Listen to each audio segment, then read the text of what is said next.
The Wolf Queen by Wogin Yarth. The Life Story of Queen Potema. Book 6. From the pen of Inzolicus, 2nd century sage. 3E 120. The 15-year-old Empress Quintira Septim II, daughter of Antiochus, was coronated on the 3rd day of first seed.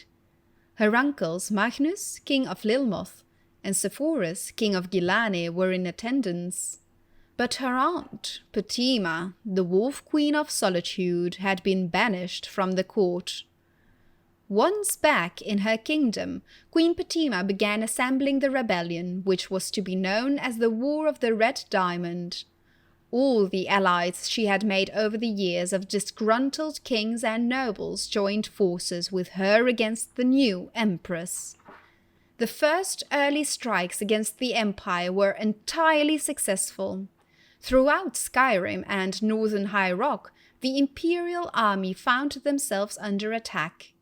Potema and her forces washed over Tamriel like a plague, inciting riots and insurrections everywhere they touched. In the autumn of the year, the loyal Duke of Glenpoint on the coast of High Rock sent an urgent request for reinforcements from the imperial army, and Quintira, to inspire the resistance to the Wolf Queen, led the army herself. 3E 121.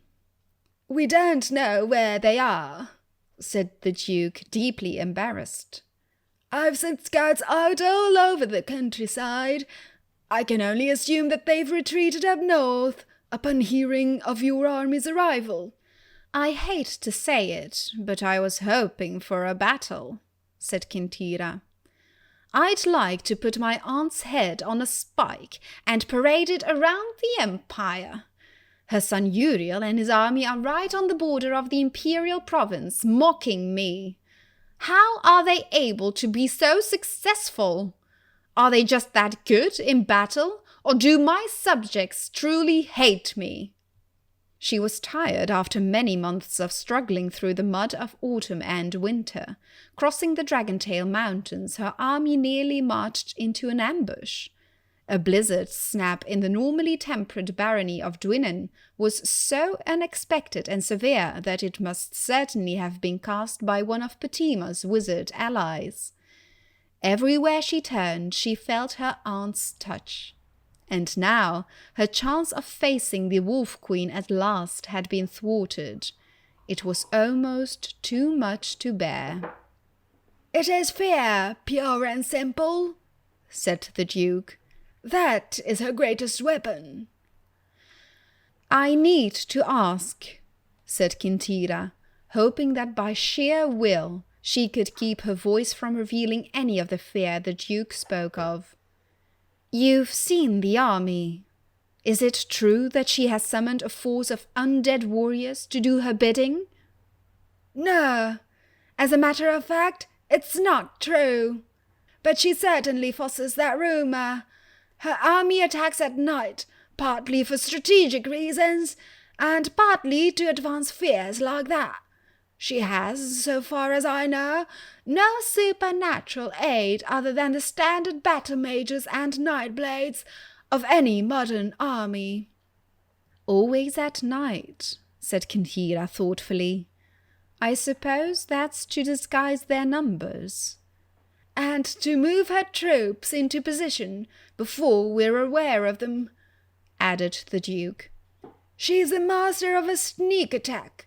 When you hear a march to the east, you can be certain she's already on top of you from the south. But listen, we'll discuss this all tomorrow morning. I've prepared the castle's best rooms for you and your men." Quintira sat in her tower suite, and by the light of the moon and a single tallow candle, she penned a letter to her husband-to-be, Lord Modellus, back in the imperial city. She hoped to be married to him in the summer at the Blue Palace her grandmother Quintilla had loved so much, but the war may not permit it. As she wrote, she gazed out the window at the courtyard below and the haunted, leafless trees of winter. 2 of her guards stood on the battlements, several feet away from one another. Just like Medelis and Kintira, she thought, and proceeded to expound on the metaphor in her letter. A knock on the door interrupted her poetry. "A letter, your Majesty, from Lord Medelis," said the young courier, handing the note to her. It was short, and she read it quickly before the courier had a chance to retire. "I'm confused by something. When did he write this?" "1 week ago," said the courier. "He said it was urgent that I make it here as quickly as possible while he mobilized the army. I imagine they've left the city already." Kintira dismissed the courier. Medelis said that he had received a letter from her, urgently calling for reinforcements to the battle at Glenpoint. But there was no battle at Glenpoint, and she had only just arrived today. Then who wrote the letter in her handwriting? And why would they want Medelis to bring a second army out of the imperial city into High Rock? Feeling a chill from the night air at the window, Kintira went to shut the latch. The 2 guards on the battlements were gone. She leaned over at the sound of a muffled struggle behind one of the barren trees and did not hear the door open. When she turned, she saw Queen Potema and Mentin, Duke of Glenpoint, in the room with a host of guards.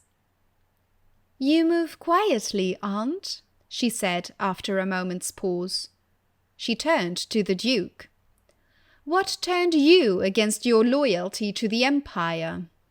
Fear?" "And gold," said the Duke simply. "What happened to my army?"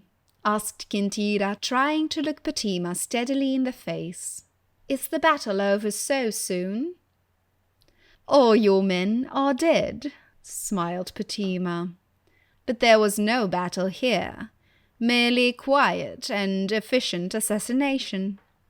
There will be battles ahead, against Medelis in the Dragontail Mountains, and against the remnants of the Imperial army in the city. I'll send you regular updates on the progress of the war." "So I am to be kept here, as your hostage?" asked Kintira flatly, suddenly aware of the solidity of the stones and the great height of her tower room. "Damn you, look at me! I am your empress!" "Think of it this way.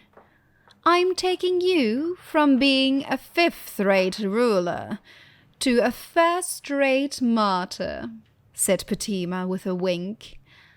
"But I understand if you don't want to thank me for that."